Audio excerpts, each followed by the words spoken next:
সবাই কেমন আছেন? আশা করি ভালো আছেন।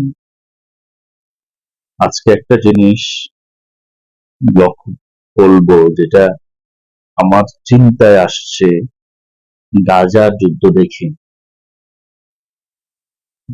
গতকাল সারা বাংলাদেশে ফিলিস্তিনিদের পক্ষ নিয়ে প্রতিবাদ সমাবেশ হয়েছে, আবাল বৃদ্ধ বনিতা ধর্ম বর্ণ নির্বিশেষে। এই আন্দোলন কখনো মুসলিম সম্প্রদায়ের পক্ষ থেকে হওয়া উচিত না। এটা হবে মানবিকতার পক্ষ থেকে। প্রথমে আমরা মানুষ, পরে মুসলমান সম্প্রদায়।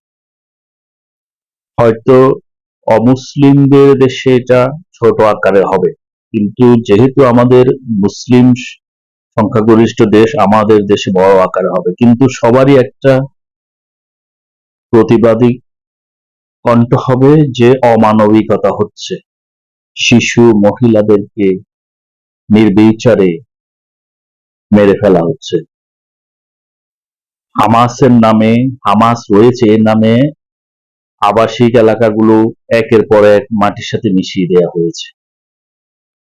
তাই আমাদের দাবি যে অমানবিকতা বন্ধ করতে হবে। জাতিসংঘ, মানবাধিকার সংগঠনগুলো এখন নিশ্চুপ কেন?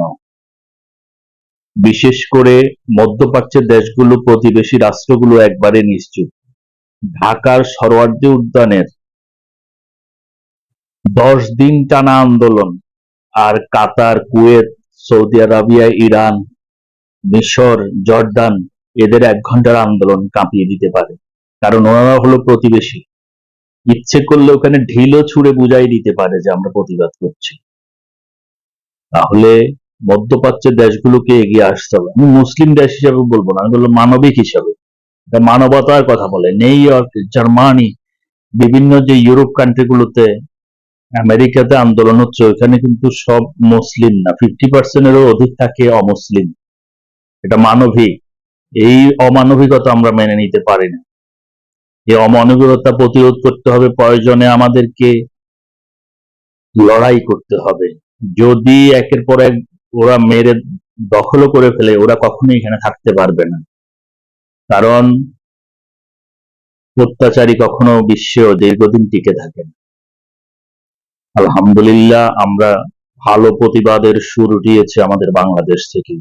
যারা অংশগ্রহণ করেছেন, যারা করতে পারেননি, মনে মনে ভালোবাসেন গাজাকে, মানবিকতাকে, তাদেরকে ধন্যবাদ জানাই।